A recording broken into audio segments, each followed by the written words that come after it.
real worshipper. The real worshipper is that person that is not in the church, that is in the church, he's busy dancing, shouting, speaking in tongues. No. Jesus Christ said the real worshipper is the one who worships Jesus Christ, God, in spirit and in truth. He said in Matthew chapter 15 that you Pharisees, I see you. You can pray, you can dance, you can worship, but I can see only your lips that is worshiping me. Your heart is not worshiping me.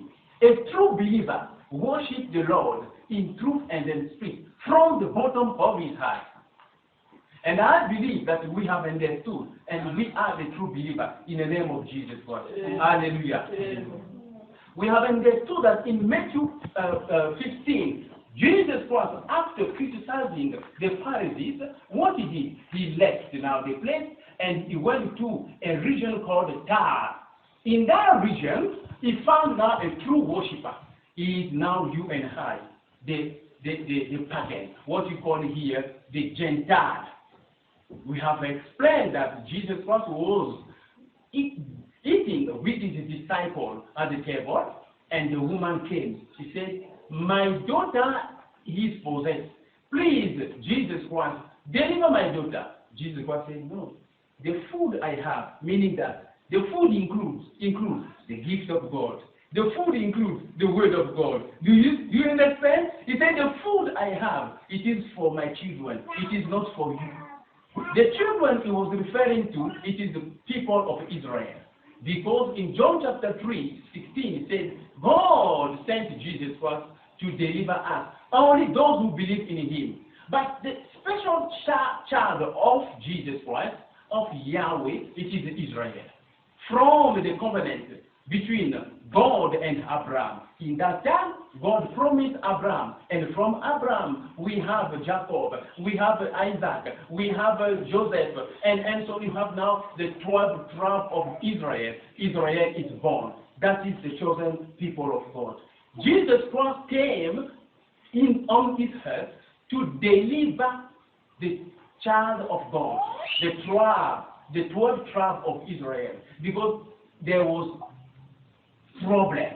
People, they abandoned God. They ran away from the presence of God. They ran away from the love of God. That's why Jesus Christ came to restore the lost child, the lost sheep.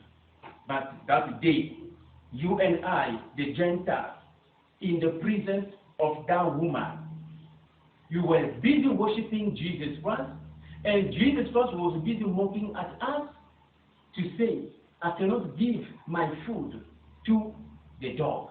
The dog, according to the word of God, it was you and I.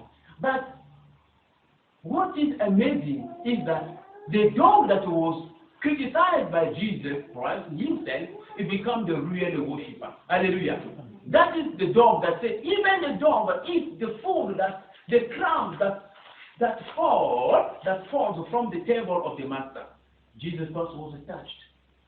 And he said, no, the real worshipper, I have got him.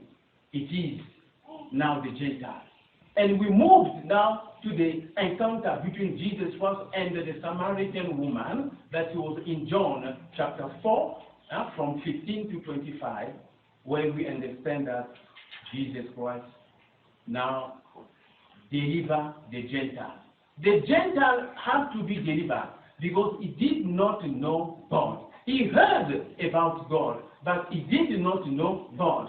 That is why Jesus was came down to the well of Jacob, where the Samaritan woman was, and he preached the gospel. He did evangelism, and the woman got delivered.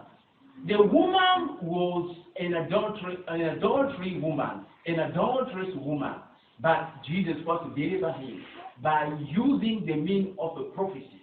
The woman understood, said, no, I am before the Messiah. And what happened? She went to do evangelism. What are we doing? If we believe in God, if we believe that God has changed our life, if we believe that God has changed our life, why must we not testify on behalf of God to other people? Why must we not bring our brothers and sisters that are still in darkness so they can come to light? The woman went out to go and to do evangelism because she was convinced that Jesus Christ the Messiah is now on earth.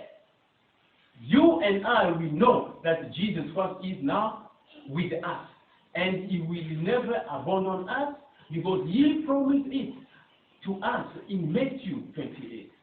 He said that I will never abandon you until at the end of time, meaning that he is with us. We must continue to worship him and to testify on his behalf and to evangelize for other people to come to us. Hallelujah. And we went also deeper when we talked about Peter, and we said that Peter is the representation of the church. The church, it is you and I. Peter is the representation of the church of Jesus Christ. And the church of Jesus Christ denied Jesus Christ. That is why 3 days and 3 times Peter denied Jesus Christ. 3 days Jesus Christ was denied, abandoned, and the people, they forgot about Jesus Christ because he was on the town. They said it's finished.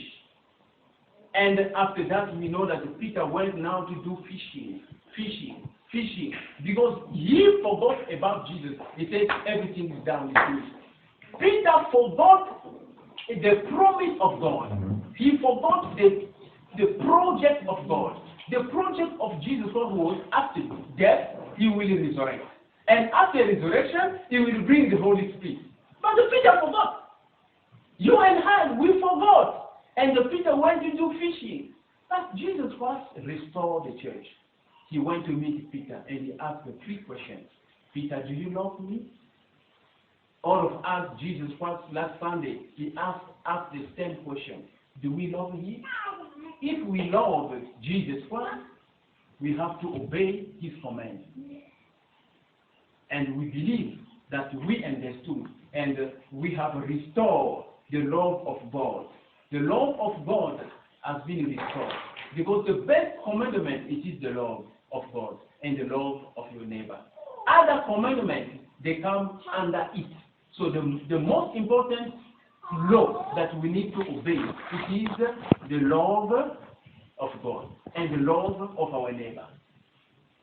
I am so glad because God has made us, you and I, a true worshiper, and we have the real lover of Jesus Christ. Hallelujah. Today now we continue. I would like just to make, it's just this now, it's a teaching. This will be a teaching for the next maybe 15 minutes, if the Holy Spirit can allow. It's just this a teaching. It's not preaching, but it's teaching. Can we please take our Bible as we stand up? Matthew chapter 6.